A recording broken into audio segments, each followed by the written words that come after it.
Caros colegas de estudo, finalmente chegamos à parte 2 do, do nosso, da nossa sequência de lateralização. Na verdade, é a parte 3, né, considerando a parte teórica que eu dei para vocês. E hoje a gente vai falar dos movimentos, né, dos apoiares. Tá? Mas antes, eu queria agradecer, né, porque finalmente esse canal, depois de mais de 100 vídeos postados, deu os frutos que eu queria, tá? Que é finalmente aconteceu uma troca, né? Desde o início eu quis trazer a ideia de um grupo de estudos, porque a ideia aqui é trocar, né? Não é eu passando para vocês, ensinando, né? Apesar de eu mostrar como que eu faço e tal, a ideia é eu mostrar alguma coisa e alguém falar, meu, isso aí eu fiz e deu certo, eu fiz e melhorei, né, ou fiz e não deu certo, que também acontece, que acontece comigo também. Tem coisa que funciona para um monte de gente super bem, para mim não funciona. Mas enfim. E no vídeo anterior desse das lateralizações, eu recebi uma mensagem do Marquinho Vilela, que é um grande treinador, um grande cavaleiro, um grande professor. E nesse assunto aqui, ele é, ele é um cara extremamente competente, extremamente conhecedor disso, muito mais do que eu. E ele falou, né? Ele falou que, no geral, ele falou que gostou tudo, mas ele falou para tomar cuidado com aquilo que eu falei da rédea de oposição, né? A rédea de, aliás, usar a rédea de dentro como uma rédea de oposição, né? Querer levar o cavalo aqui, ó, pela, pela rédea de dentro, tá? Pro lado de fora. Então, pessoal, e aí, ó, cuidado com essa rédea de oposição. Querer levar o cavalo aqui para fora pela rédea de oposição, né? É, bom, e aí realmente eu até demorei um pouquinho para postar a parte 2 que eu queria experimentar isso, né? E teoricamente eu já devo até falado isso, né? A rédea de dentro, ela é só para manter o focinho do cavalo um pouquinho para dentro e tal, mas quem vai levar o cavalo para fora é a perna de dentro e a rédea de fora, né? A rédea a perna de dentro e a rédea de fora, né? A rédea de dentro, ela é só para indicar o focinho para dentro do meu arqueamento, né? É, mas eu acho que talvez por ter essa história de quando a minha mão levanta, a garupa vai para fora, né, que a gente ensina lá para os potrinhos lá no começo, eu acho que eu acho que eu entendi, né, transferir isso para a história dos movimentos laterais. E aí quando eu quero mexer à frente, eu inclusive ensino assim meus alunos, né, é, como que eu mexo a paleta? Abro a mão aqui, perna um pouquinho mais para frente. A garupa, levanto um pouquinho a mão, perna mais para trás. E aí eu ensino eles a compor, eu ensino meus potros também desse jeito, né? A compor um movimento lateral assim, né? Quando eu quero que eles vão, que a frente, que a espada ande mais, eu faço mais o movimento como se eu quisesse mover a frente. Quando às vezes eles estão com a frente, a paleta muito para frente e a garupa muito atrasada, ixi, sai do quadro. Voltei. Quando eles estão, por exemplo, com a paleta muito para frente e a garupa muito atrasada, eu levanto um pouquinho essa mão e atraso um pouquinho a perna, coloco no lugar, tá? Para mim funciona? Funciona. É difícil às vezes essas coisas de equitação falar o que funciona e o que não funciona, mas desse jeito que eu faço sempre funcionou. Mas eu senti também, peguei para fazer num potrinho novo e senti que eles deslizam um pouco melhor. Realmente, quando a gente tenta levar isso para fora pela rede de dentro, né, por mais que seja garupa, às vezes a gente consegue o efeito contrário, né? A paleta fica mais para fora, a garupa fica mais para dentro. Então tem que, é aquela história, né? Tem que experimentar e ver, né? Tem que experimentar e ver. Mas vamos lá. Movimentos apoiares, tá? Bom, a teoria eu já passei, não tem muito o que adicionar. Não sei onde eu parei até meu telefone cair, mas eu estava dizendo que por mais que não seja um movimento igual de um cavalo de adestramento e tal, mas só da gente conseguir posicionar o nosso cavalo dessas maneiras, começar a cada vez fazer com que eles se mantenham mais tempo nessas posições, transitem entre essas posições e as outras, reagindo cada vez menos, estando cada vez mais permeáveis, né? Mais leves a perna, a mão, a gente colhe benefícios é, que eu acho essenciais para qualquer cavalo, tá? Então, por mais que às vezes alguém vai olhar e falar assim, não, mas para isso ser um rever, para isso ser um traverso, precisa estar acontecendo isso, não está acontecendo aquilo, é possível, até se alguém, se alguém comentar vai ser até legal, para a gente ir, de repente, fazer uma coisa mais avançada, né? Mas eu vou mostrar aqui como eu entendo. Mas, na minha experiência, só da gente conseguir posicionar o cavalo dessa forma, a gente já começa a colher frutos muito bons, né? Ajuda nas manobras, ajuda o cavalo como um todo, ajuda o cavalo fisicamente, mentalmente. Então, é, por mais que de repente você não tenha certeza se está acontecendo ou não, eu recomendo vocês experimentarem desde que respeitem o cavalo, né? Leiam o cavalo, se ele está tranquilo, se ele está melhorando. Lógico que tem coisas, tem períodos difíceis, né? Tem coisas que enrosca mesmo, mas tentem, né? E, se possível, obviamente, procurem alguém que entenda do assunto para ajudar vocês. O Marquinho aí é um cara que eu recomendo. Ele inclusive tem aula online, pode ajudar vocês independente de onde vocês estejam. Mas vamos lá. Vamos começar pelo renver então, tá? Renver é a posição, seria a posição da espada dentro, tá? Aqui eu não tenho cerca, então renver e tranver vai virar a mesma coisa, mas é a posição do espada dentro com arqueamento no mesmo sentido que eu tô indo. Então, por exemplo, tô arqueado para a esquerda, indo para minha direita, né? Arqueado para a esquerda, indo para minha direita. Eu inverto o arqueamento, tô indo para a direita, arqueado para a direita, né? Numa reta.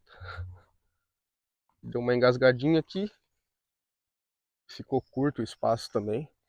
Na hora que ele foi se arrumar, acabou a pista. A pista de ranchort tem esse problema, né?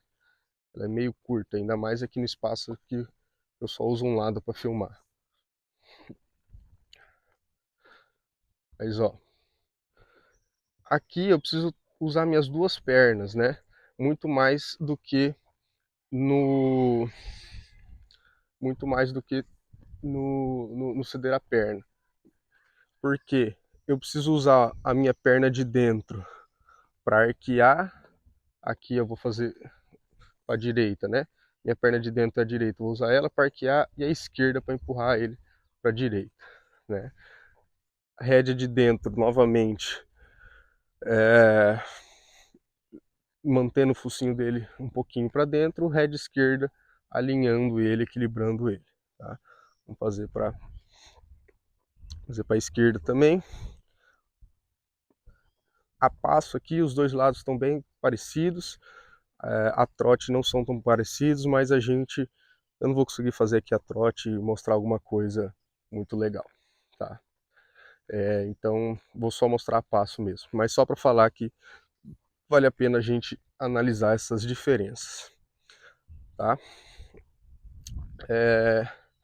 De novo, eu não sei a diferença, o Marquinho também não me falou, então eu imagino que talvez não tenha mesmo essa diferença de rever e transverso, só depende do referencial, tá? Se, se a garupa tá para dentro da pista é traverso, se a espada tá dentro da pista é rever, né? E uma outra frase que eu peguei nesse período que eu achei bem interessante é que não existe espada dentro sem rever, não existe rever sem espada dentro. Os dois movimentos se completam, se complementam, né? E eu achei bem interessante que deu essa ideia de que, de repente, o rever vem antes do que eu imaginava, né? Ele vem mais cedo. Porque eu preciso dele para melhorar minha espada dentro. Eu não preciso de uma espada adentro perfeita para ir para o rever, né? Eu vou precisar do rever para ter a espada dentro perfeita. Mas essa é a impressão que eu tive. Mas vamos continuar. Bom, Rever e tranver, faltou ceder a perna, que é o na diagonal, né? Na reta tem o rever e tranver, na diagonal, onde eu fazia o ceder a perna, agora eu inverto o arqueamento, né? Espádua e garupa indo para o lado do meu arqueamento. Tô arqueado para a direita, indo para a direita. Todas aquelas coisas que eu vejo no ceder a perna, eu tento ver aqui também. Eu quero ir mais para frente, eu quero mais para o lado, eu quero o cavalo mais reunido, eu quero o cavalo mais alongado. Tudo isso eu posso brincar aqui, tá bom? E eu tô saindo do quadro toda hora. Tá difícil, eu acho. E por fim no círculo, né? Por fim no círculo, eu não sei se aqui a passo já pode chamar de pirueta. Essa parte eu não sei. Mas eu faço aqui, né? Aqui está um círculo bem pequeno, ele perde um pouquinho a amplitude do posterior, de cruzamento do posterior, né? Porque é um círculo pequeno. Mas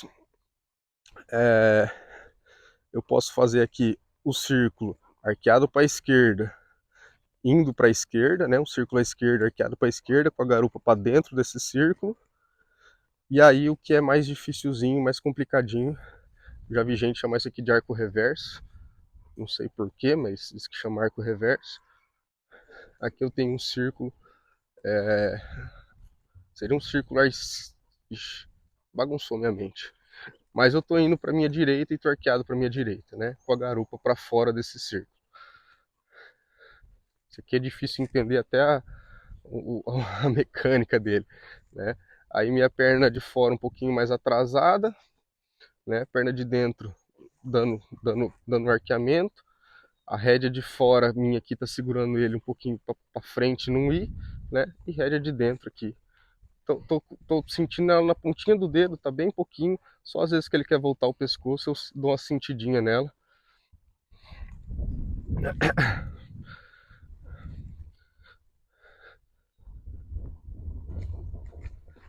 E tem gente que usa isso aqui para colocar no spin, né? Isso aqui foi quase a pirueta, que tá um spin meio galopado. Ficou um spin meio galopado com as mãos. Mas é isso, tá? Não tem muito. Não, é difícil, é um pouquinho difícil de praticar, de organizar as ajudas, mas só para vocês terem uma referência visual, é assim que eu faço, né? Vocês veem que esse cavalo aqui, ele já tem um nível legal de escola, você vê que ele reage muito pouco, que ele briga muito pouco, que ele transita relativamente bem, sem perder muito ritmo, mas tem muito a melhorar ainda nesses aspectos, né? Principalmente aqui eu só fiz a passo, tem que ser trabalhado a trote, a galope também, né? E aí eu vou aproveitar para dar algumas dicas para vocês, tá? A primeira é uma coisa que, quando eu saí do Borba, ele tinha muita referência da escola clássica, e eu acabei não trabalhando muito com ele, manobra do tipo spins, barra, essas coisas. Então eu acabei tendo que, quando eu saí de lá, que eu queria colocar uma manobra nos cavalos, alguma coisa, eu trazia de uma referência de movimentos da escola clássica. Então, por exemplo, para espinar, eu ensinava os cavalos aqui pelo, pelo círculo com a garupa para dentro, tá? Principalmente cavalo que escapava muita garupa, né? Ia fechando esse círculo até a garupa parar e a frente andar, tá?